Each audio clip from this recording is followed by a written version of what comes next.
Coming to you live from downtown Detroit, this is Benzinga's PreMarket Prep with your host, Joel Elconin. This is a volatile puppy here, isn't it? And Dennis Dick. I'm bidding a penny. I will buy the stock for a penny. With everything you need to start your trading day.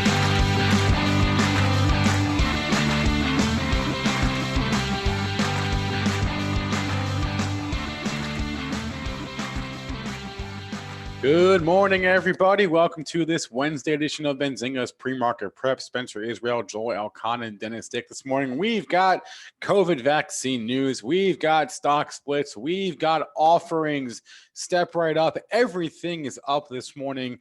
Reopening stocks are up. Tech is up. Gold is not. We'll talk about that in a second here. But a lot to get to on today's show. Our guests, we have two guests on the docket today. Gilmo from the Gilmo Report will join us at 8:35. And then at 9, I'll be joined by Jannick Malling. He's the co-founder and CEO of Public. It's a free trading app. And they did something interesting with regards to Hertz in June when that was craziness was going on. So I'll talk to Jannick Malling at 9 from Public. I'll throw it to Joel in a second. Before I do that, I want to tell everyone, dropping tickers in our chats. Great, do that. I'm writing them all down. We will get to tickers at the end of the show, I promise. And hit that like button, hit that subscribe button. We appreciate that. And now I will throw it to Joel, who will recap for us what has happened here in the overnight trading session. Joel. Good morning, Spencer. Nice green here. We're up 23.5 handles. Made that low early in the after hours session. We had to close at 33.30. We only dipped at 26.25. Below that, we have a really key level to keep an eye on for the rest of the week. 33.1950 was yesterday's low, and that matched Friday's low at 33.22. So that's about as important level as you can get here for support. On the upside, really nothing at 60.75, folks. We got up to 33.79 yesterday, and intraday only 74.75. So really decision time here for the market. Whether or not we want to go out and make that new all-time high this time, or it's going to take another run at it. Crude is in the green by 67 cents at 42.27. Crude is having a good day here, real quiet compared to the way it's been a few weeks ago. Gold, well, you see it down $13 and you think gold's having a bad day. Well, it's actually not having a bad day at all. It got down to 1874.20 overnight, and then they rallied at $60 back. So maybe you have a temporary low there in the gold market. Very, very bad day yesterday. Silver in the red too here. Silver's in the red by about $1. These commodities had some monster ranges, monster days. Trying to find support in this. $24 looks like a key level here in silver moving forward. And Bitcoin just muddling around in the 11,000 handle. That's up $95 at 11,525. So Triple D, you missed some fireworks yesterday. How are things in the after hours trading? You know what? It was we were seeing a little bit of a rally, but it really rallied a lot more overnight and lots of catalysts. I mean, the market was kind of hanging out. I think a big catalyst, especially for your tech stocks this morning, is the Tesla stock split. That was the news of the night. Tesla blasting off 70, 80 points, was bringing up your Facebooks, your Apples, your Amazons, all trading up in sympathy because we know they all tend to move together. So when you get Tesla trading up 6%, it's going to drag up the rest of the tech as well. And then we had some Moderna, Trump talking Moderna with a government contract, and that got the market excited as well. So if you look this morning, you start looking around, you're like, holy, what a turnaround from yesterday, because it was kind of a sell everything day yesterday. And today it's a buy everything day. So technically, on these types of days, when you have a big flush like you did yesterday, usually the strength will get sold. The question is, you have Tesla news, you do have some catalysts here, and I don't know if, and from my experience, and, really going on a tangent here from where I started, but you don't see a lot of stock splits anymore. I used to trade these actively, 10, 15 years ago when there was a lot of splits, and usually a stock will hold the gains on a split. So people coming in here shorting Tesla, I'm not so sure I'm coming in and shorting Tesla here on this news, but give us the details, Mr. Israel, on Tesla. It's up 93 points here this morning. when are we going to get these extra shares? Yeah, so Apple did a stock split a few weeks ago. That was a unique, a rare story. Tesla's joining the party now. That makes it a trend, I guess. 2 is a trend. So they announced a 5-for-1 stock split last night. The record date is August 21st. You have to own Tesla on that day to receive the additional 4 shares. But more importantly, the adjustment date is August 31st. So the stock will trade on a split adjusted basis on August 31st at the close of that day. So that's what you need to know. August 31st is also the same day that the Apple split goes into effect. So anyone trading Apple and Tesla heading into that day and on that day needs to be aware of that. Dennis, I hear what you're saying around, historically speaking, stocks tend to hold up after getting that split bump, if you will. But to me, this feels like a buy the rumor, sell the news situation. Where now the it's out there. Everyone knows splits happening. Oh, buy the stock. That's great. Why? I don't know. It just is great. And I don't know. I'm suspicious here. I mean, there's no, people think, oh yeah, I'm getting more shares. You're not getting more shares. You're going to get more shares, but they're going to fall in price by, if it's 4-for-1 or 5-for-1. Tesla's 5-for-1, Apple's 5-for-1. So it's going to fall in price by 80%. So you're going to get more shares, but the price is going to go down significantly. So once it goes post-split. Typically, the thought process is the stock's at a cheaper price. That means more people will become interested. I mean, with the fractional shares and, everybody can buy Tesla if they want to buy Tesla. So I'm not so sure that argument holds water anymore. But I'm just saying, historically, from my trading experience, stock splits hold up very well. When you have a stock split announcement, they typically hold up very, very well. And we don't see them very often anymore. But coming here and just fading Tesla on the split news, I don't know. And then you have the wild card. Remember, this is going to get added to the S&P. So this, when I saw the initial pop in Tesla last night and it popped $30, and the algos are ahead because it pops. And then like a few seconds later, you see the news because they're all over it. I thought it was the S&P ad. I'm like, oh, it has to be the S&P ad. And then they said split, and I was like, whoa, I did not see that one coming. Nope. And it continued to go higher. I mean, right from the announcement, Joel, it continued to blast off, and it has held the gains very, very well. But you have the wild card. It's going to get added to the S&P, and that could give it another pop too. So I don't want to be short Tesla. Kind of in no man's land here. You did get the initial surge. It took it over 1480. So here's your first target if you're trading this today. Your first target would be 1490 is where it got to on that initial surge. And just look at this a little bit longer time. I had not pulled this chart up. You found support in a familiar area, this 1365 area. You hit that yesterday. Your low was right there at 1365 even. You also had a few other lows in that area. Boom, you had it back in early July, then late July. It's a pop, right? I see a couple highs, 1, 2, 3, 4 highs just above 1500. 15, 17, 50, 27. But if this is a for real Tesla rally, right? Then it's going to get its boots on and it's going to get up to 1587. It's going to hold, let's just call it 1600. It's going to hold 1600 and make a run at that all-time high, which is closer to 1800. For me, the longer this turn, takes to get up and clear 1600, then I think you got another leg down. And if you had, you go from 1800 to 1350, that's 450 point move. Boy, wherever you get a top here, I don't know. I see, really important. You're still long your Tesla because you're talking against your book like I do. Yeah. Are you still long? You're sticking with it? Yeah. You're going to get a lot more shares. So Joel's sticking with it.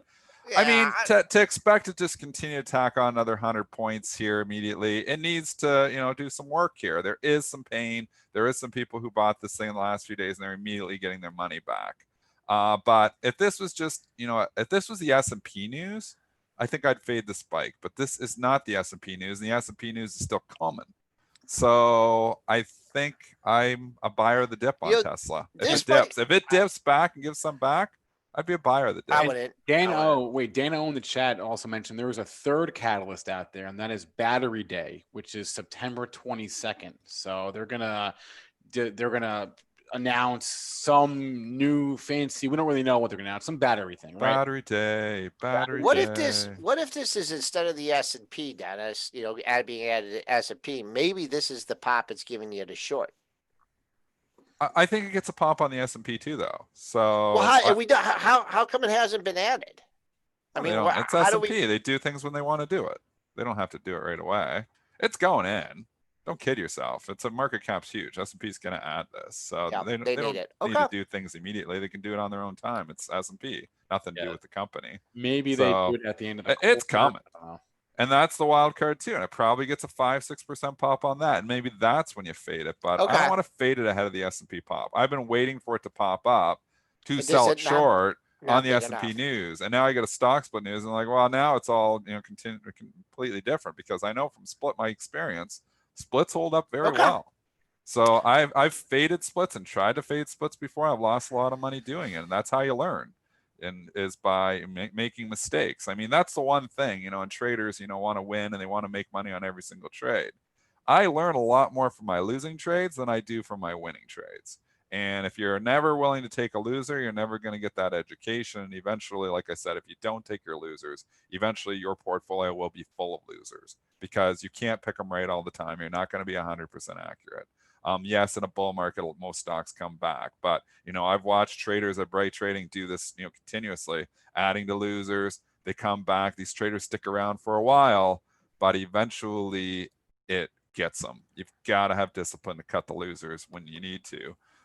So I've tried, I said before in the past, shorting Tesla or shorting, not Tesla, shorting stocks or news on stock splits, and I've been punished for it. So that's why, not for me, not shorting this move. And so Spinner bringing up, point in the pre-market chat. The obvious question now is, do you look at other potential stock split candidates, right? I mean, this is now a trend. We have two. Shopify, Booking. We've wondered about Amazon and Google and Berkshire forever, right? So it's a catalyst that, hey, maybe this is going to start a trend here. It's a good point, Spinner. I mean, I'm somewhat, in that same camp that, well, you watched it work for Apple, you watched it work for Tesla. There's going to be other companies saying, hey, we can make some extra money, get our share price up here just by announcing a stock split. I don't know if Bezos is doing it, but, because he likes his high price. But there is definitely the potential for some of these higher price stocks, and there's a lot of them out there, to do some splits. So maybe we're going to go into this split season where everybody starts doing stock splits again, because they see what it does to the stock prices. So there's another catalyst for driving this market to all-time highs, which we are perilously close to, perilously as in for the shorts. We're at striking distance of all-time highs here. Unbelievable in a pandemic, and where a lot of smaller businesses are and where the economy is, that this market can be making new all-time highs. But how do you argue with it? I'm not arguing with it anymore. I tried to fight the trend and tried to fight it for a while, but I've been in the bull camp here for a while. You can't fight it. So maybe we should back up here and just talk about yesterday a little bit more. We started off the show yesterday just saying, hey, look, tech is down, market's up. And then it was tech is down, market's down. And then it really leaked into the close. And like you said, Dennis, we are trading up here pretty much across the board this morning. We did get some Moderna news. I guess that's bullish. I'm not really sure. I don't. The market wants to interpret it as bullish. Give us the Moderna news, because MRNA, we have a lot of Moderna traders. It's trading up substantially. It's good for Moderna. It's not really vaccine news that it's good for the overall market, though. Not really. No, exactly right. It's good for Moderna. I'm not really sure who else it's good for, but it's just the government. And Trump announced this yesterday that the government is placed an order to buy up to, so they increased their order, their pre-order for the Moderna vaccine that is still yet to be made, but their order is now up to 400 million doses of Moderna's vaccine that they will that they have a pre-order for. So that comes out to an additional $1.5 billion from the previous order. So Moderna selling vaccines they don't have yet. I guess that's good for them, but they got to make it first. So I'm not really sure. And they're still not there. So I don't know if the market's interpreting that, okay, we're, the U.S. government's buying it, so they must be close. I mean, this is what, the 5th or 6th contract the U.S. government has given out here? Spencer. This isn't the first. No. This is at least the second or third. I think it might be the fifth or the sixth. They had before this. There was they had an order for 300 million doses. So now they just upped it by 100 million to 400 million doses. So, yeah, again, not the first time we've gotten this headline. Yeah. So it's good for Moderna. I mean, they're now in that camp where the U.S. government's going to give them support, obviously. But we're still not there. This isn't positive vaccine news that, okay, yeah, we're getting closer again.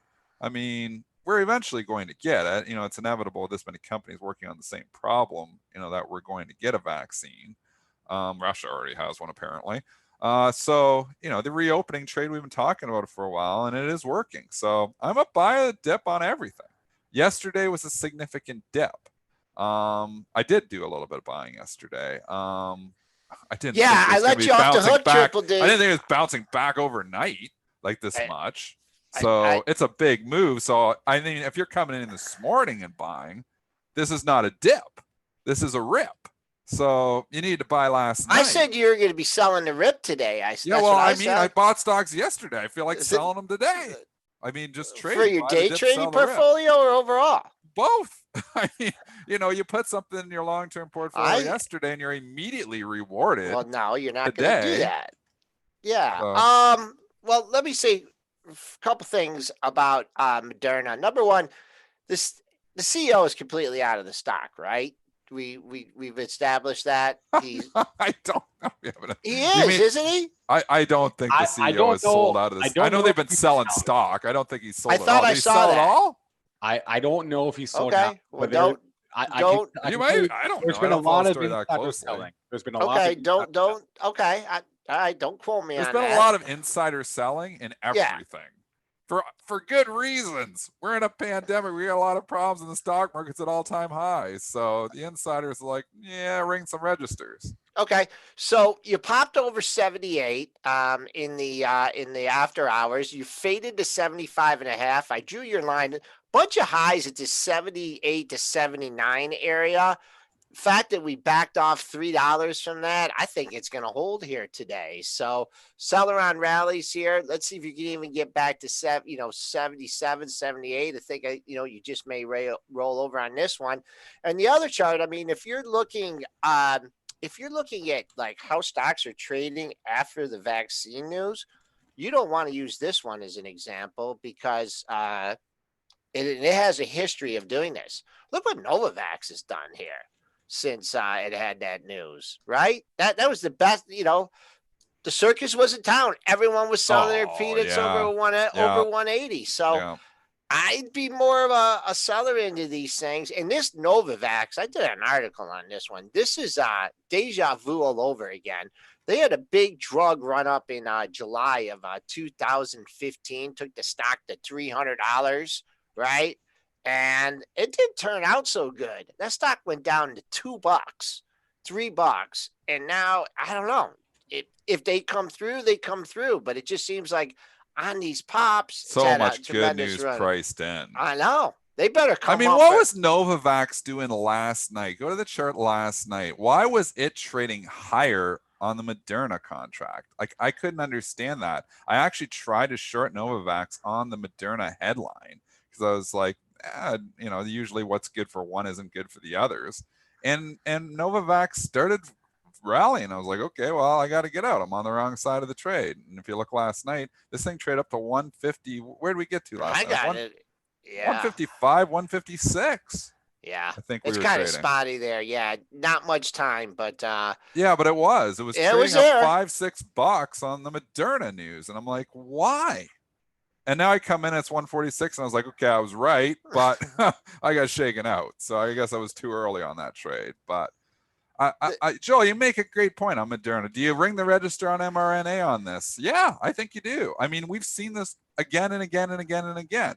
Positive news, and they rally them, they spike them 10, 15, 20%, and then they start leaking. And they start giving it back. And, obviously in the case of Gilead, it's a therapy, not a vaccine. We've moved completely away from Gilead, but this is just a disaster, Gilead now. $68. I mean, you're getting to a point where value starts to come, back in a favor of Gilead. You get down to 62, 63. There's a major support down there.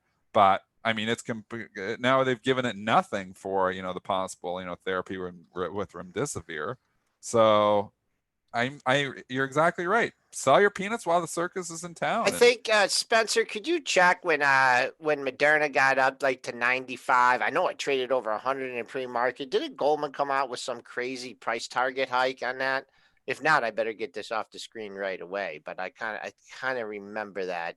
That was back around July. In July, am I making that up? I hope not. I better get rid of it. But Joel does dream stuff up. No, that was in May, Joel. That's what that crazy price target hike from Goldman, that came in May. okay. So it was a price target increase from 63 to 105. That was on May 18th. And then it went down under $50 and then came back. These are tough stocks. You know, if you have Target, I mean, you just got to know that the gains are going to be here until they're not. And if you're holding these stocks for the, you know, for the whole enchilada, then you got to be prepared to wake up one morning and it be down $50 or up $75. If, you know, that's just the way these stocks are. And someone's going to come up with something eventually. But look at all those times. And you mentioned the best example, Gilead Sciences. How many times? And then that is 3-4 times it popped 7, 8, 10% on the news. And then eventually the news, they started to become numb to it. And once they start becoming numb to the news, it's when you get the hell out. And the last few pops on Gilead once had, oh yeah, it looks, you know, there's some trial or somebody's using remdesivir. It hasn't popped at all. So it's numb to it now. And I mean, the market will become numb to, you know, to a lot of these, vaccine plays too. Eventually they're not going to always get, you know, 20, 30% pops on every positive headline. The market will numb it. I mean, Novavax, how much do you want? I mean, the stock has went when this started from $18 to $189. I believe it was somebody on Twitter. I don't remember who it was, but this is like the highest market cap stock ever for a biotech that doesn't have an approved drug. So, I mean, if they, for whatever reason, can't get the vaccine, it's going to be really bad. But even if they get it, how much good news is already priced in there? What's the market cap of that thing with no approved drug? Like before COVID, Novavax, you know, was in the gutter. It was $3 back in January. Before COVID started. It's momentum, Dennis. You know it's just momentum and hotness. And this circus is still in town, even at $150. Heck yeah, the circus is still in town. I agree. So would I buy it up here? Hell no. When this story ends, I think the stock's a lot lower. I think it is. It's on a hot story right now, even if they get the approval. I mean, how much of it is already baked in? It's a $9 billion company with no approved drug. So a lot of hope baked into this, a lot of hope. So I think you sell rallies in Novavax. I think you sell the rallies in Moderna too, because there's a lot of hope already baked in. I mean, could they, you know, go higher? We don't know where the top is on these things. You don't know. I mean, KODK was $18, and I was like, I don't know where it's going. I'm not going to short it because I don't know where the high. It went to $60. And this is not KODK, but if they don't get an approved drug, it could be. I mean, I guess KODK's doing drugs too now, so maybe it is. But it's just a good point. They may do drugs. When you're chasing these stocks, you got to beware that, hey, when the news turns, it can get ugly in a hurry, because there is a lot of people sitting on a lot of gains in Novavax. And I don't know what it's worth. Like, what is that drug worth? You know, because they're not going to be the only company with a vaccine, Spencer.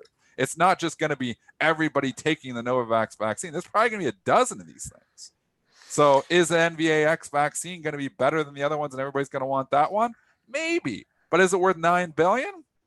Maybe, maybe not. So I think you make a good point. It's a lot of money. It's went up a long ways already. Dennis, Chris, he might be a newer trader here. I'm not sure what platform he's on. He's asking about how you short stocks if you don't own them. Then you know you don't do options, though you made a little foray in options yesterday. And no, you don't buy puts. I guess, Chris, it's what platform are you on? And, what kind of account that you have set up for... Because, Dennis, you just get a locate on the stock, right? Yeah, I just do locate and I'm off to the races. And a lot of brokerages, they have an inventory already there that when you short it, they will internally locate the stock. So you don't have to do all that. I cleared through Goldman. They're a little bit fussy. They want me to get a pre-locate on everything. So because Everything? every single stock I have to pre-locate. So I pre-locate every morning. Like even GE or everything, every single stock. They changed it 2 years ago. Goldman is so, and people think Goldman does, things, oh, sketchy. Goldman does nothing sketchy. Goldman is so regulated. They do everything completely by the book. I have to pre-locate every single stock I short. Pre-locate. That's how strict they are. Goldman is very. Explain what that means. Explain what that means. So before I say press the short button, it will not allow me unless I go into the system and actually locate the stock on my own. And I have, and you can do like a bulk. I do a bulk sheet. Like I bulk pre-locate a whole bunch of stocks every morning. But every single day, I got to pre-locate everything that I'm going to short. And if you want to short something, you've got to, you can do it on the fly. Like you press short. It's all built in the system, and then it'll grab the locate. It'll go find it for you. If it's no good, it won't allow you. It'll say no good. You cannot short the stock. If it's good, then the order will go automatically in. So there's some auto ways to do it, but it's strict. I mean, you go to Interactive Brokers, and they've got their own internal inventory. They're not as strict. You can just press the short button, and it goes in instantly, because they know that's in the internal inventory. Now, if it doesn't have it in the internal inventory, that's when you have to go to an outside broker to locate the stock. What a locate is, it's finding somebody that owns the shares so that you can sell it short, because you're selling something you don't own. So you have to find somebody that actually does own it, borrow it from them, and then sell it. And that's all done internally, usually by your brokerage. Yeah. So most people aren't doing that themselves. Their broker's doing it for them. The broker's doing it for them. Brokers going into their own supply, or the brokers being like, oh, okay, we don't have any. Let's go to this other broker and see if they have some.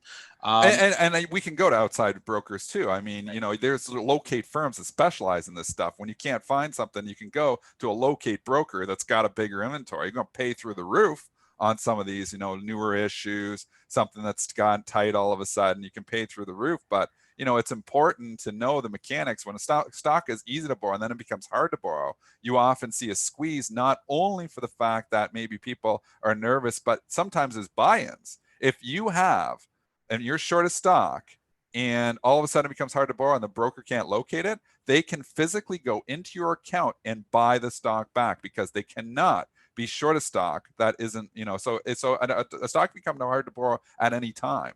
And we saw it in Viacom 2-3 years ago. We saw it on KODK like 2 weeks ago. Well, yeah, but when the VIA became hard to borrow, the VIAB wasn't. The spread blew out like 15 points. Everybody's like, what's happening? Because there was no VIA on the street.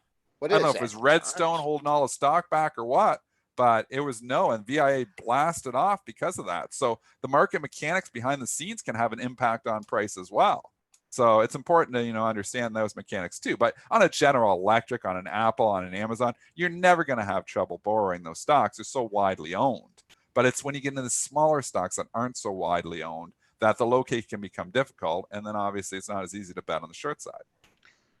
And we saw that in KODK, that was at least partially for sure why the stock went to 60, right? It's because everyone wants to short it, but there were no shares out there to lend out to short. So the people who were short it were puking. I think I should go from 2 to 5 to 10 to 20 to 30 to 40 to 50 to 60. It was an incredible thing to watch.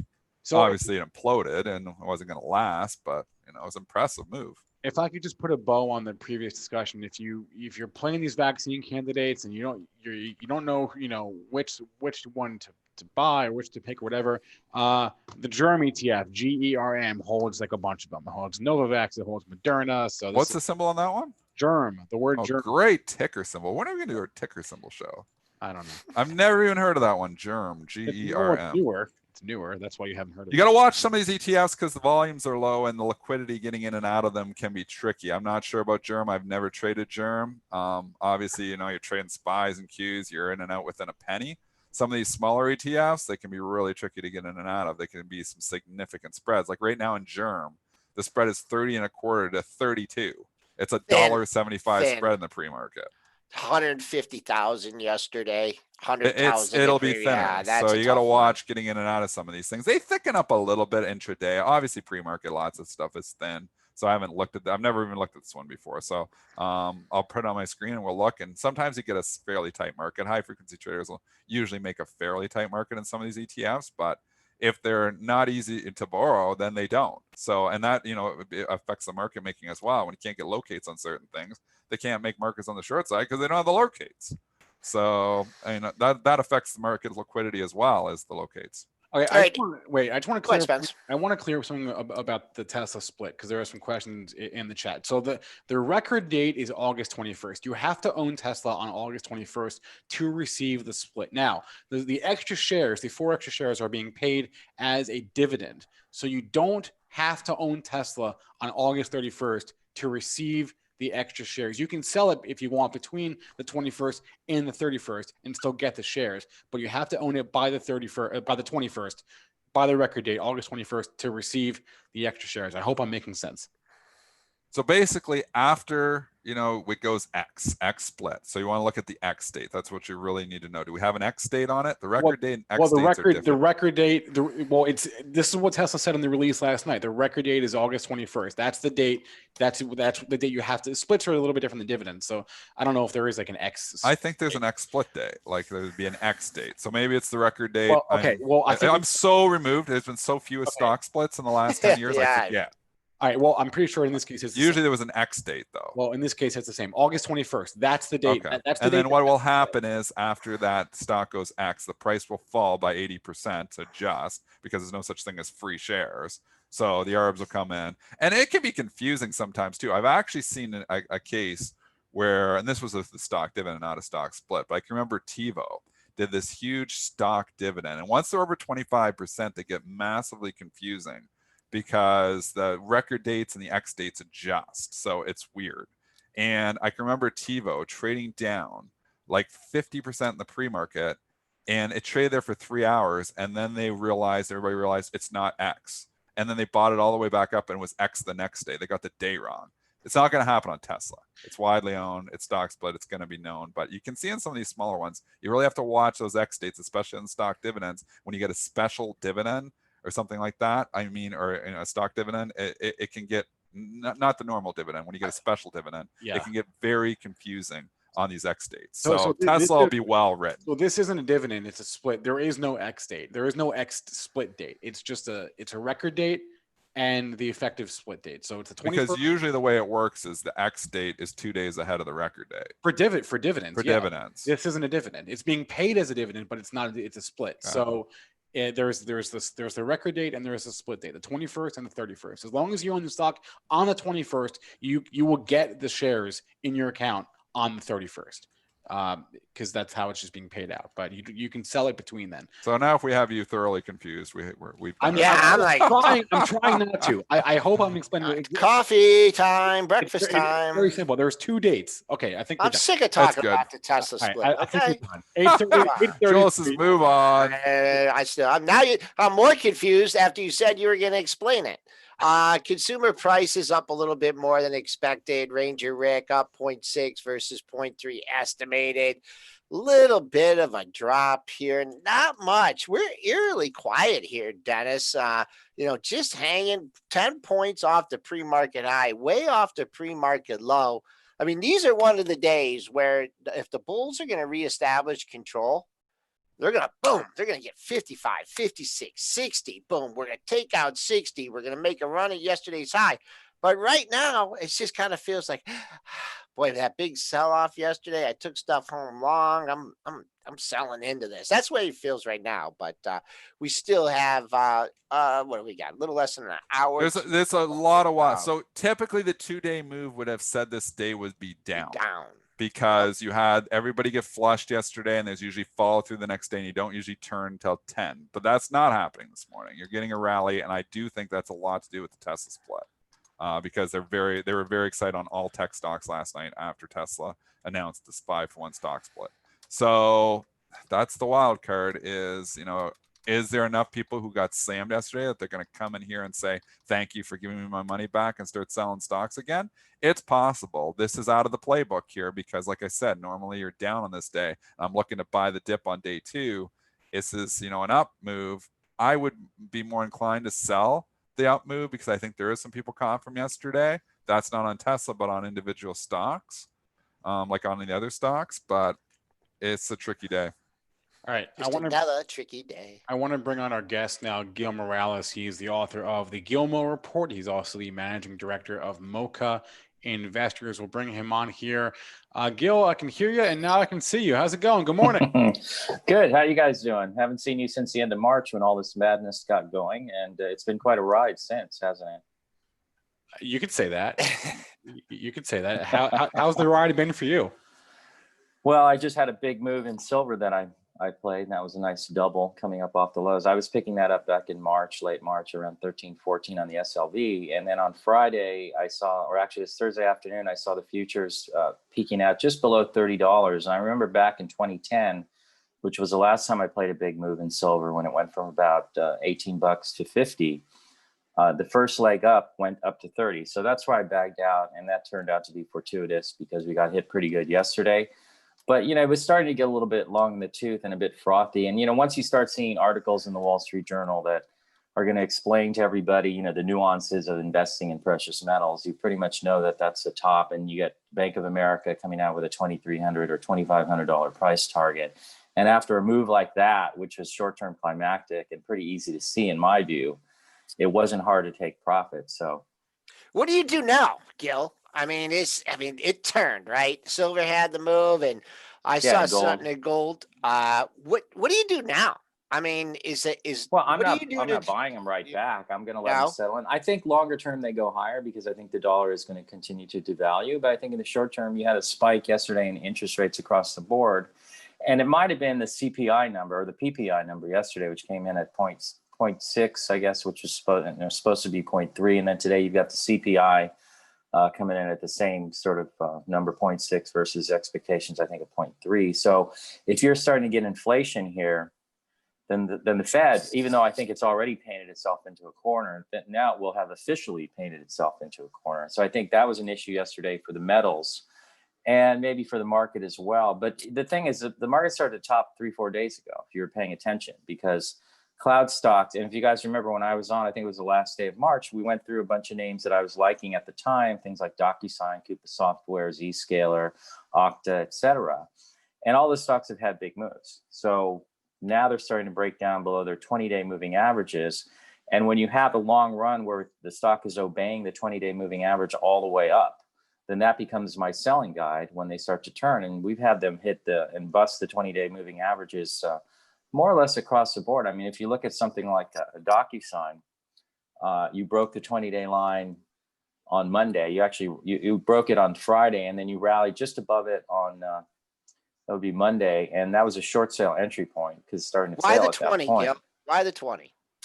Because if you look at the stock, look at the pattern. If you have a 20-day exponential moving average, which is what I use, and you look at that, you will notice that all the way up, the pullbacks have obeyed the 20-day line. In other words, they've found support at the line. So once that occurs for more than 7 weeks, then we use this thing we call the 7-week rule, which is whatever moving average the stock obeys for 7 weeks or more, then we use that as our selling guide. And so now you're seeing that break. And you'd even say, I guess yesterday's move, looking at this chart, it was a violation of the 20-day line. So, that looks to me like it may have topped. You get a breakout a week or so ago, and then that fails. So that's starting to look a little bit dicey to me. And you're seeing it across the board. Look at Alteryx just got destroyed. Datadog, which was on fire after earnings, it turned into a shortable gap down, and that thing blew apart. And you're seeing things like Zscaler is another one coming down, busted the 20-day line. And if you look at that pattern, you'll notice you guys don't have any moving averages on there, I notice. No, if you had a 20-day exponential on there, you would see that yesterday Zscaler busted the 20-day line. So that triggered as a short at that point, or not yesterday, but Monday rather. And then yesterday it ran into the 50-day line. So, a lot of these are looking toppy to me. So I definitely don't want to be going long at this point. I don't know if you get a rebound off of some of these moving averages, but it looks like maybe the party's over and we're going to go into some sort of a deeper correction here. So, I mean, yesterday you got a sense of liquidation. Look at some of the bond ETFs like LQD.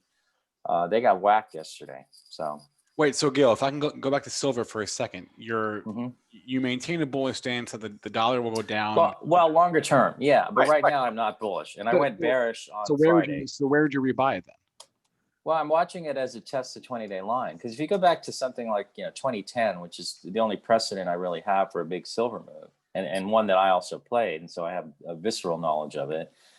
Back then, the 20-day line acted as support, but if you compare the charts of the SLV today to 2010, this move occurred in 3 weeks, and the thing doubled roughly off the lows, more than that actually, but it was up like 50% in just 3 weeks. The AGQ, which is I think the 2X ETF, which I like to use when I want to juice up my position in silver, that thing doubled in 3 weeks.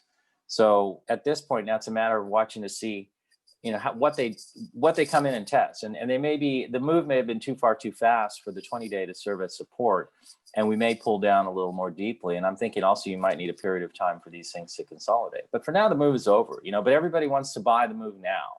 So I get a lot of emails from people, Gil, do you think this is the time to be buying silver? Well, no, the time to be buying silver was back in March when I was telling everybody to buy it when it was sitting around 13, 14 bucks on the SLV. So, but you can get a sense of the psychology, because people get all excited about stuff.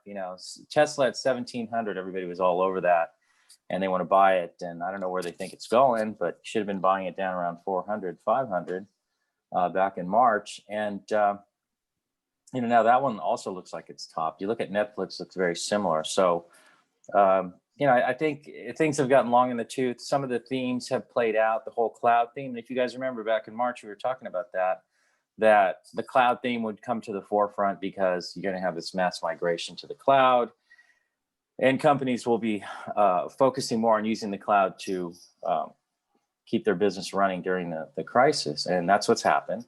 But, at a certain point that gets saturated. And I think that's what's happened here.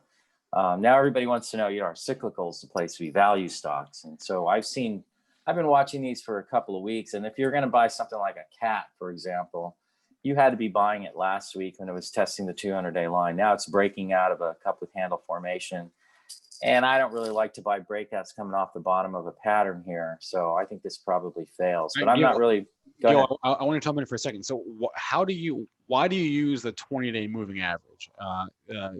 Because it has magical proprietiousness, and a small gnome in my backyard told me about it. No, it's actually in all seriousness, the reason I use it is just experience with it. Over time, and I think this is really how moving averages work. There's nothing magical about them. Over time, you might pick a couple of moving averages, 10-day, simple exponential, 20, 22, 19, 18, whatever. So many of them. How do you pick one? Right, exactly. I think you just get comfortable with one, and then you start to understand how stocks act around a certain moving average. And you'll also notice that individual stocks will have their own personality with respect to which moving average they tend to follow. Some will tend to follow the 50-day. Some will tend to follow the 20-day. And then when they really get streaking higher, they're following the 10-day. But once they get, say, 20% extended past the 10-day, then you get a good sense that this thing has probably run its course in the short term. So, and that's how I do it. That's basically how I came up with the 20-day exponential. And I have to admit, I experimented with a lot of different moving averages. And in some cases, I actually use a band of moving averages. So like the 18, the 20, and the 22, for example. So yeah, the bottom line is you just put it on your screen, and then you just observe how stocks move around the moving. Yes, exactly. And then you learn how they behave, and you get comfortable, and that's really what it's about. Joel, you were gonna hop in? No, I was just I just was saying that different moving averages, different time frames. The reason I was asking was, the 50, a lot of days, the 50-day and the 200-day, and then what's the what's the golden cross or something? Is it that? The golden cross and the black cross? Well, yeah. When I was studying the short side back in the late 90s and early 2000s, and when I wrote the book for Bill and Neil, How to Make Money Shorting Stocks, I know. I'm sorry. What was your question again, Joel? No, I was just saying people use larger time frames, with the 50 and the 200. But I'm sorry. The black cross. That's what we were talking about. I lost my train of thought. It's still 5:45 a.m. here, so still trying to get that's early. Up. Only on my first cup this morning. Quickly, we've already talked a lot about it, but you've been around for a while. Stock splits. Yeah. I mean, they really. I think Tesla's stock split. I heard you guys talking about it for a while there. I think a 5-to-1 stock split is probably excessive, and it probably coincides with the top in the stock. I mean, I'm seeing a toppy kind of pattern here. It's breaking below the 20-day line. I think we're going to open up. Where are we going to open up on that thing this morning? It's faded off the pre-market highs. Yeah, 1458. Yeah, so your 20-day line is sitting at around, if I can see this, 1439. So you're going to open up above it, but you're going to open below the 10-day line, which is at 1460. So if it rolls back to the 20-day line, it could trigger again as a short. But I think that's probably topped. That's what it looks like to me. But then this stock likes to fool people. Yeah, so... But okay, if Dennis says I'm scared of the S&P move, though, that's to come, because it's going to get out of the S&P, get one more pop, and I think that's the time you strike on the short side if you get that S&P. I think it's coming. If it's added, yeah, probably. But it may come down, 20-30% before that happens. So. Real fast, just the difference between the exponential and the simple moving average. They're different calculations. Exponential puts more of a focus on recent prices, so it makes it's a quicker. It reacts quicker to price changes than moving average does. Simple moving average, all the prices all the prices are weighted equally. Exponential, it gives more weight to recent price to near-term activity, right? So it can be more of a leading indicator than the SMA. Joel, what's up? Right. Also, in a high Momo market like we've been in, where you see a lot more volatility, I like to use the 20-day exponential. It also sounds cooler too, so that's another factor. Joel, what's Coolness up? Is always. I just want to ask you, I mean, and, learn from you, over the years, when the big boys are stepping into a stock, and you there can are no see big boys. What. There are no big boys. There's one big boy, and he isn't a boy. He's a big burly man. It's called the Fed. Okay. To me, that's what this rally is all about. So people try to make sense of it. And it's like, stop trying to make sense of it. Just trade it, or it's not justified, or it's going to end badly. Yeah, it's going to end badly, but guess what? It hasn't ended yet. So it reminds me of 2000, because I remember all the old timers. I mean, think about this. In October, end of October 1999, my own account was up about 30%. 2 months later, my own account was up 1,008% for the year. Okay, so that was an insane 2 months. And I remember the old timers in the office, and there were plenty of them at O'Neill when I was there. I was in charge of the institutional services group. They were all saying, "Oh, this is crazy. This can't go on." Blah blah blah. Fortunately, I was too young and naive at the time to pay any attention to them, because I just played it for what it was. And I think as an old timer now, it's easy for me to fall into that same sort of mind frame, so where I'm saying, oh, this doesn't make any sense, because it doesn't, okay, logically. But whoever said the market's logical? So, I think people trying to impose. Do you got any institutional buy? When I talk about it, when the big boys, I still think that whether they're for trades or institutions, there are people that buy hundreds of thousands and millions of shares for shorter term trades or to park money. Right. The Fed's errand boy. There are still. Yeah, is there anything you're seeing here, or on the upside? No. Hold on, Gil. Are you seeing anything in the upside? Like right now, we've had the big move. I was going to use the American Airlines example. Someone was nibbling at 11 for 13 days in a row. That doesn't happen because it's Robinhood and Webull traders in their nibbling. That happens because there are institutional orders surrounding an area. But that's over with. Are you seeing any areas on the upside in any stocks where you would say, hey, there's some big liquidation here? Maybe it's time for a short. Do you see any of those out there? I think you're seeing that, in Apple, for example. You're starting to see some of that in Apple. You're starting to see some of that in Microsoft, Tesla, Netflix. So, you're seeing money exit here. I think the big money managers who are less of a force, because if you look at charts of who dominates the buying in the market, it's mostly non-corporate financials. So that's all the buybacks and whatnot.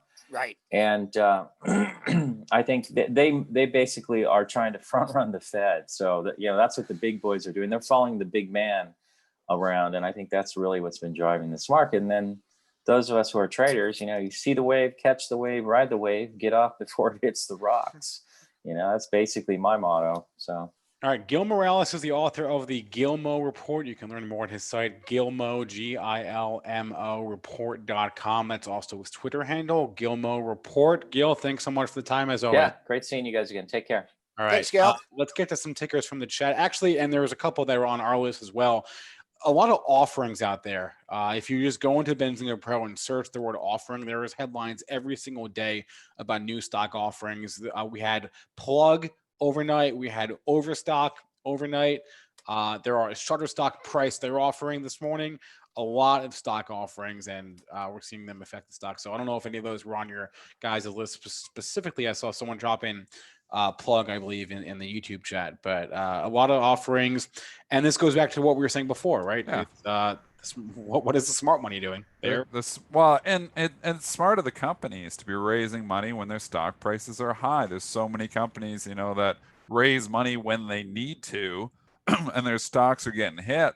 Here's an example. Plug Power stock's been firing on all cylinders. So why not raise some money when your stock's firing on all cylinders? I mean, this is Overstock, same thing.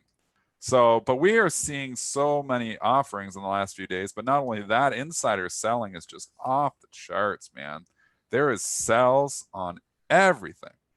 So I don't know what to say. I mean, the smart money has been dumping here for a long time, but the market keeps going higher. When this party ends, nobody knows. Like Gil was just saying, we don't know when the party's going to end. Is it logical? It doesn't make sense. But again, why fight the trend? The only thing I'm looking at is yesterday's tape was a little bit ugly. That was a reversal, a key reversal there for the SPY. Yeah. And now you get an initial pop back. I think, the more I look at it, I think it's more of a rally to sell. Interesting day. Yeah. Interesting day, to say the least. Let's talk a couple things here. What's the offering prices? Now, let's just talk about your strategy with the offerings. Spencer, I don't know if you mentioned any prices on these. I can give you the price for Overstock, which you have on your screen right now. They actually increased the size of their offering, and the price is $84.50. Trading $2 above it. Okay.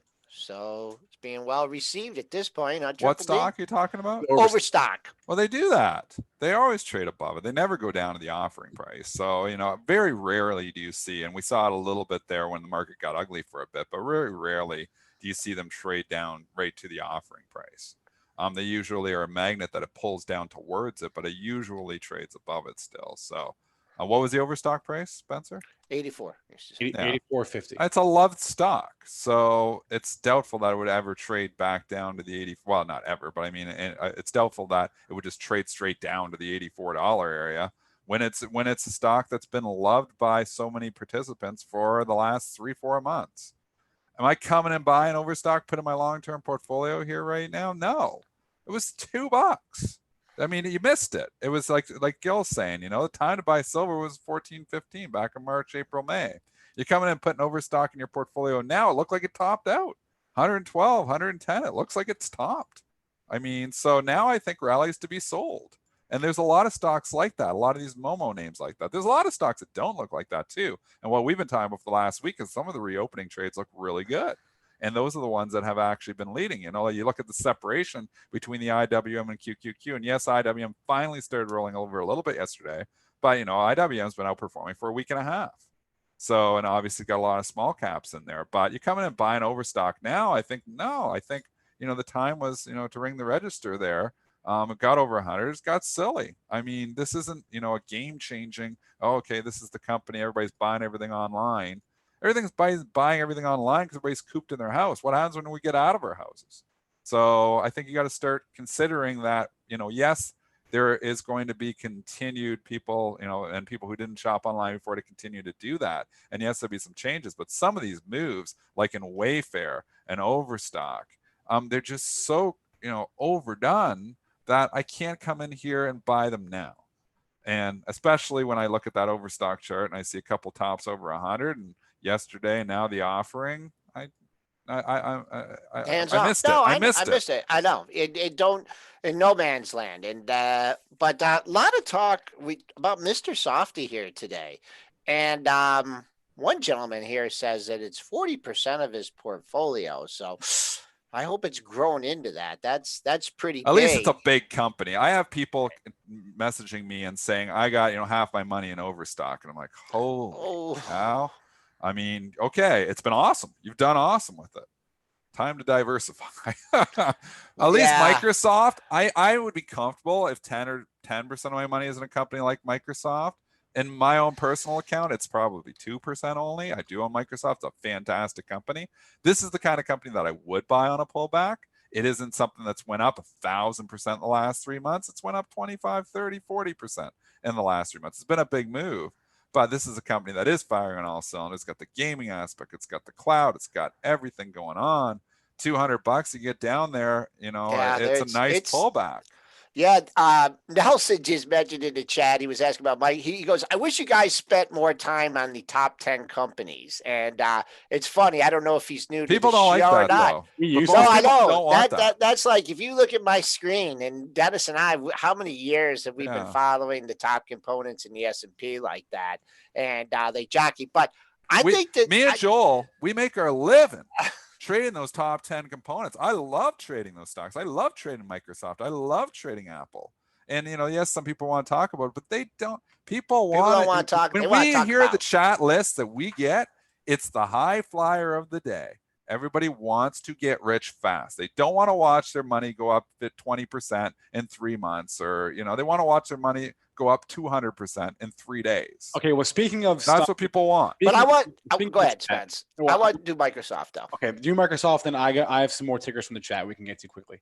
Okay, I think that this is like the sign, and I was trying to get Gil to identify something like this. This is a sign of a potential major top here, right? 215 area. I'm not going to give you the exact high. There's a couple other levels in there. Someone big is selling, or a group of people are selling 215 here, anywhere near 215.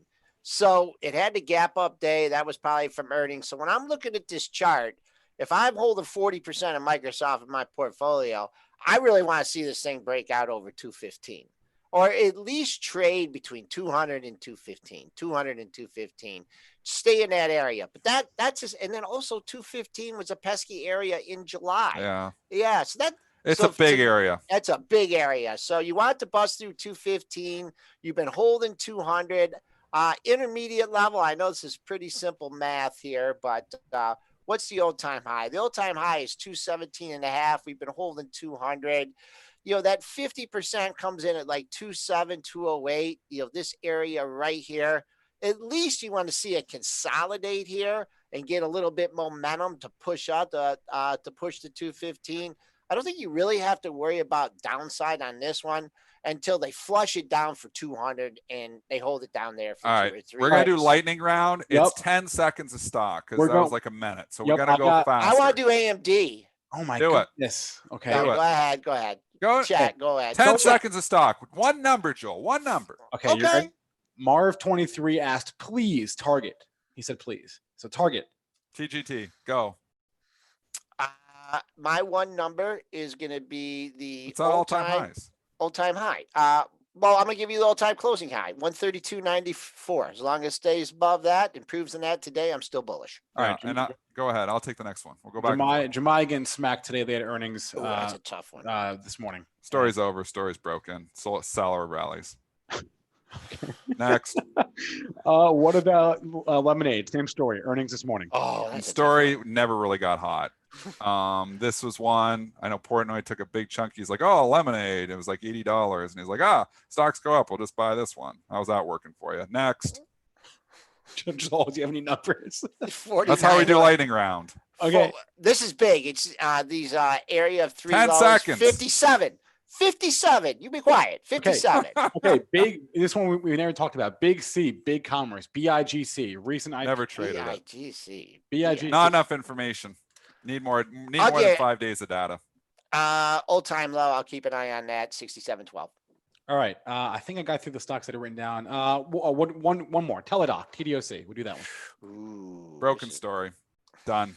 I don't like it at all. I'd sell rallies into TeleDoc. This was the COVID play. Look at where this thing has come from. From $50 now up to 200. Everybody's doing everything. You know what? We're coming out of COVID. We're going to come out of COVID here eventually. I'm a seller of a TeleDoc on rallies. Boy, they waited for that when they made that deal to smack it. That was a funny thing. I think it's under $100 in a year. I can't argue with that. I'd see what happens. 150. I see some major support down on 150. Oh, so many tickers. Keep going. We'll do a few more minutes. Well, you got a guest. I got a guest, and I'm bringing him on right now, actually. And this is interesting. So I want to bring him on. His name is Jannick Malling. He's the co-founder and CEO of a company called Public, and I'll bring him up on my screen here in just a second. And there he is. And Jannick, first of all, good morning. Thanks for joining us. Public did something interesting a few months ago. We've talked about Hertz on our show and the craziness around that stock. And you guys, you're a trading app, free trading app, caters to mostly to newer investors. And you said, nope, forget it. We're shutting down trading in Hertz. Why did you do that? Yeah. Hey, first of all, thanks for having me and good morning. So we really started monitoring the situation with Hertz and seeing, obviously, after filing for Chapter 11 bankruptcy, how it started then trading up quite heavily. Was it like 700% or something? Yeah. And then, we kept a close eye on it. Obviously, we thought that behavior was kind of odd. But then really the crossroads point kind of came for us when they said that they would raise, obviously, new capital in a new kind of stock offering.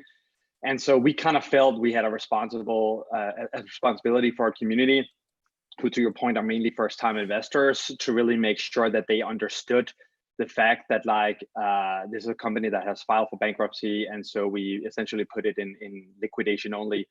And ultimately, I think the regulators kind of came to the same conclusion as us. But yeah, at the point of time that we did it, it was really something that we did to protect our community of investors. Yeah, the SEC came out like 2 weeks later. So and I don't know of any other platforms that took that action like you did. So I think props to that, because you're protecting. It's about protecting your clients from newer investors who don't know.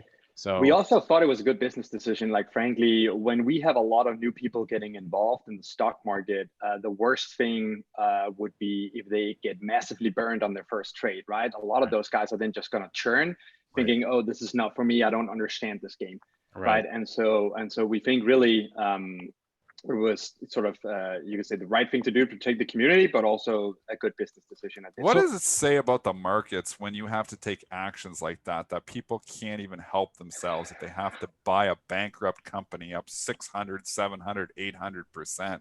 I mean, what does it say about the euphoria in the market, at least at that time, and a little bit today too? That's a very good point. And I think you're totally right. I think it says that we are operating in a totally new era, right? Like you kind of all remember when trading went online back in the day. I think now the gates are just wide and open. And I think a lot of people was just looking at like top movers and trending algorithms here and there without really kind of knowing it. And a lot of people have been caught up in the frenzy of making a quick buck on COVID, right? So they were kind of thinking, oh, Hertz, that's that car rental company, right? Great, I use them whenever I'm in Europe. They're going to come back after COVID and potentially just buying the stock without even reading like what the latest news are. Yeah. So maybe we should back up for a second. Jannick, explain to us what Public is and how it's different from other platforms out there. Sure. So Public is what we call the social investing app, right? So we've made the stock market social by essentially building a stock brokerage as a social network. And really where we were coming from was always that we think the biggest barrier to entry was not necessarily fees or commissions. It was really a general sort of lack of financial literacy. So a lot of people not really knowing how to get involved with the stock market, how to begin, how much money to start out with, how to build a solid portfolio, what does that even mean? And so we kind of built these two layers around the stock market. So at a core, we've built a zero commission brokerage, but then around that, we build these two layers. One is a fractional investing layer. So you can buy any stock for any amount of money in real time. And the second is what we call sort of a social education layer, which allows you to follow other people. It allows you to see, everybody has sort of their page where you can see what companies they own. When you make a trade on the platform, you can post it out alongside a little caption, similar to how you post a picture on Instagram, for instance. And that's where you can put your investment thesis. Other people can kind of comment on that and kind of give you feedback. And so it's a little bit more of a multiplayer version of the stock market. Yeah, and one of the things that's interesting is you can look into other people's portfolios. Like I'm looking at your portfolio right now, and I was hoping you'd maybe talk me through just your investing and or your trading philosophy, if they differ, because you've got a lot of holdings here, and you're pretty well diversified. You've got some ETFs, you got a lot of stocks across a lot of sectors. Do you have like a trading or investing philosophy you try to abide by? Yeah, I mean, look, as you can tell, a lot of my portfolio is what we call the long-term portfolio. So we launched a feature a couple of months ago where people could sort of take stocks in their portfolio and like organize them on what they hold for the long term versus what they have in the sort of maybe more regular sort of short-term portfolio. And so a big part of our community are more longer-term investors. But that feature kind of gets people an opportunity to like, so I can take Apple, put it in my long-term portfolio, and then I can post about why I want to own kind of Apple for the long term. So I have a lot of big tech companies in there because I think that they've been on a tear, and I think that that will continue for the time being. And then maybe some of the more shorter term plays, some of the, like you talked about Moderna this morning, like some of those companies I've been sort of playing around with, if you will, in my more kind of short term portfolio. Generally, I don't day trade or speculate a whole lot, to be honest with you. I'm a little bit of a buy and hold guy, but it is fun to kind of try and so when I talk about short term, I know, right? There you go. I like the invest hat. Yeah, it's the hat you I'm can't gonna get buy. a hat that just says trade. I love that. Jannick, one thing is I've never traded fractional shares before. Can you explain how the order types differ? Because public offers fractional share trading, and how do the order types differ on that? Yeah, I mean, so right now we only offer fractional with market orders, right? But the way it basically works is you just put in what amount of money you want to invest in a company rather than how many shares, which really does two things. Like number one, it allows people who maybe can't afford a share in Amazon to participate and become an owner of that company. But then also secondly, it allows people to have full control over how they want to diversify their portfolio, right? So even if you have a $10,000 account, with Amazon, you would have for that to either be like on a traditional platform, either 30 or 60%, depending on how many kind of shares you take, right? And so I think it helps people do dollar cost averaging very well, even though they may not have like hundreds of thousands of dollars of their account, which I think right now is one of the big trends we're seeing in the community, that people are taking advantage of the dips and doing a lot of dollar cost averaging whenever those kind of happen. So like yesterday, for instance. And I think that's sort of one of the great use cases about fractional, that it allows maybe more new investors to take advantage of some of those strategies that historically were quite kind of costly to execute. Yep. So bottom line, only market orders on fractional share orders. This is more of a comment from our chat. They're saying to add options to your platform. So I guess you have some demand for options on the platform. There's we've heard that once or twice. Let's just say there's a lot of work to do still. We're still a young company. So and is it just, so options aside, is it just the same universe of stocks and ETFs that we're used to? Yeah, pretty much. I mean, essentially, yes. All right. And I guess just one or two more questions I had here, but like probably because they're relatively new companies, so there's a lot of competition out there, right? For this type of platform. So I guess what is the selling point? What do you say to people when they ask you, oh, how is public different from Robinhood or whatever, right? Like what is your main selling point there? Yeah, sure. So I think the main part is really that the people that come to us and participate in the community are really people who maybe also were not quite sure, like who enjoy that multiplayer experience, essentially, right? So there's been social applications, I think, in the industry in the past, but they've always been disconnected from the brokerage itself. And so what we found is when you build something that's full stack, the great thing is you don't have the same sort of level of anonymity. And so you don't have all the maybe more kind of toxic chatter, like the pump and dump schemes or whatnot that you've seen in other kind of forums around the web, because everyone who participates in the community are verified, right? A little bit like how you're verified on Twitter if you have the blue check mark, right? And so, and that really changes the conversation a lot and makes it just a much more inclusive place. It makes it a place where people are really kind of sharing ideas and they're kind of giving each other feedback. And so we have like these main two social applications. One is the feed, where obviously you can see what people are investing in and why and when. And then we launched message groups and chat groups where people sort of connect with like-minded investors, especially around earning calls, things like that. So like Lemonade was a big one when they IPO'd, and I'm sure by the earning calls there's going to be another big kind of chat group there where you can really like help hear people break down in real time, what's actually said on the earnings call, what does it actually mean, and that really helps people build an understanding of what's going on in this space. And I think particularly in the last couple of months, that's what we've seen, right? People have been trying to make sense of the world at large, which also reflects in making sense of the stock market. And that's really where you need the social kind of communication and the dialogue to really help try and figure out the ins and outs of what's going on. And then I guess last question. So public launched last year. What kind of increase in activity have you seen the past 6 months, 5 or 6 months? Pretty massive. Yeah, definitely pretty massive. We've been growing very quickly since we launched. So we launched in September last year. We've been growing very, very quickly since we launched in general, and obviously saw an even more acceleration on that growth in kind of March and forward, because people were especially craving like having some dialogue with other people as we were sort of entering this new unprecedented kind of era of the stock market. One quick question for you. I saw that Robinhood is closing off their API and not disclosing the positions and the trading activity of its customers. I was just wondering where you guys stand on that. I don't know if you've reached a point where you're that influential. I'd just like you to comment that and the policies for your company. Yeah, so I think we're getting there. It's obviously something we've kind of talked about, but public is transparency means a lot to us, right? And so I think that's maybe one of the more guiding kind of principles. And what we've always thought the social layer brings is transparency, that you can see what people own and why. And so really what you're talking about there is maybe just doing that on a more aggregated basis. And so that's obviously something that would potentially be quite interesting to us. And we do have actually features, if you look in the different corners of the app, where you can start to pick up some of that information already. And so to your point, I think it's an interesting data point for a lot of people that they're very interested in. All right. Well, they say business 101 is when timing meets opportunity. You couldn't have asked for a better timing here for Public. So Jannick Malling is the co-founder and co-CEO of Public. You can go to public.com and learn more. Jannick, thanks so much for the time today. Yeah, thanks for having me, man. Take care. All right. We want to wrap up now, or do you guys want to do a couple more? I feel like, Dennis, I feel like I cut you off there. You wanted to do 1 or 2 more tickers, I think. Yeah, go ahead. I'll do 2. Well, Joe wanted to do AMD, didn't you?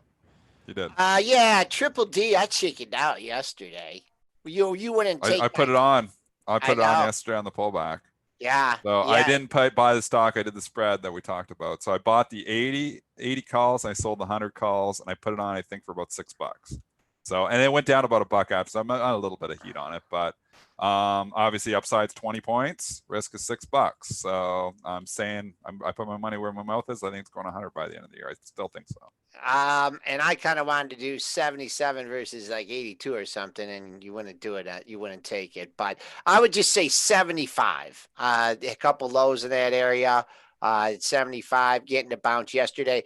After you have this whoosh down off the all-time high, I think sellers are going to be stacking up in the 80s, Dennis. Yeah. Oh, I think I could be early on it, but Yep. Okay. I don't know if you have to just chase into this. We did some damage yesterday. I mean, everybody's just coming in buying. If you're buying this morning, I think you're absolutely doing it backwards, because like I said, I did some AMD yesterday. I was putting on a few stocks yesterday, but you're getting this bounce into it, and my spiny senses says, well, maybe I should have sold the stuff I bought yesterday. I think we did some damage yesterday, though. So I do think this rally this morning is to be sold in a lot of stocks. I still like AMD. I think the story still remains hot. It's a pullback in a stock and a clear uptrend here. Does it pull back to 70? Maybe. I took a shot. I did it in a way that I felt like I could manage the risk a little bit better. Yeah. Okay. So we'll see if that works. I don't usually play the option spreads, but I've made the call a few times. I think it's going 100 by the end of the year. So if it does, I'll triple my money. Yep. Nah, the market needs to keep going. I did this yesterday, and I hope it comes up again. Learning more things. I don't know if I did this on the pre-market show yesterday, but I just brought up the S&P here. Will this be the Russia vaccine top? I said that yesterday. I tweeted that out. Yeah, you did. Yeah. I tweeted that out when we were up on the S&P yesterday. I don't know if I got that from you, but there it is. I tweeted I wrote on about the chart. 10 a.m. We were up. We were still trading up substantially there, and it just felt like we were starting to roll over and everything. So Obviously, wish I would have shorted a bunch of stocks when we were trading up near 335, 336. Again, that second shot today.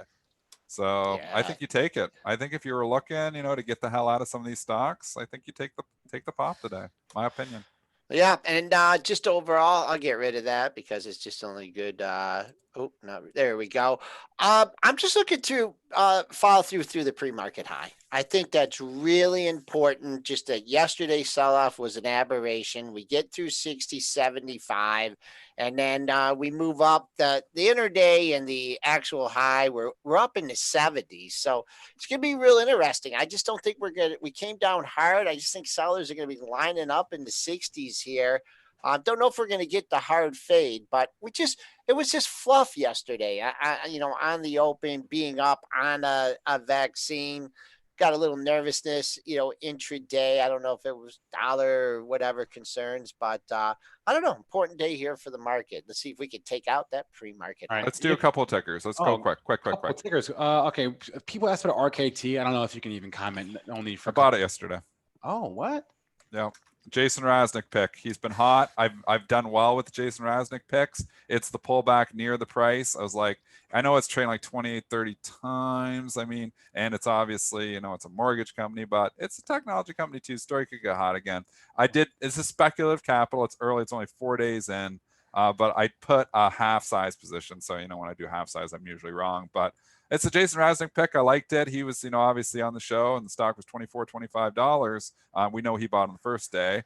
So it's pulled back to where Jason bought it. So I was like, I'm in. Going in with Jason. I'm torn on this one. I really wanted to do it early. I didn't get in. Well, this is early. Now you're back to early pricing. Yeah, you're back to early pricing. When I look at this chart, I'm like super bullish. When I look at the XHB, right? Housing, right? That's good. I also, what makes me bullish this long term is I think people right now, a house and a home and some real estate, it's important. And I think that people are going to be leaving the cities, okay, which they're already doing, and they're going to be wanting to move out to, the suburbs, and might not be good for the people that own real estate in the cities, but I think it's going to be good for the people that own land and real estate. So I think I think it's good. I think the demographics, people are going to want to own. Now, perspective trading wise here, I still think I could get it cheaper, and I think I can get it. Saying. Yeah. Yeah, I always say that. I think I get it cheaper than I miss it. So yeah, well, I took a shot here. We'll see if Raz is going to be right. This one's on you. If I make the money, I'm thanking Raz. If I don't make the money, I'm blaming Raz. Oh, that's really nice, Dennis. He's listening.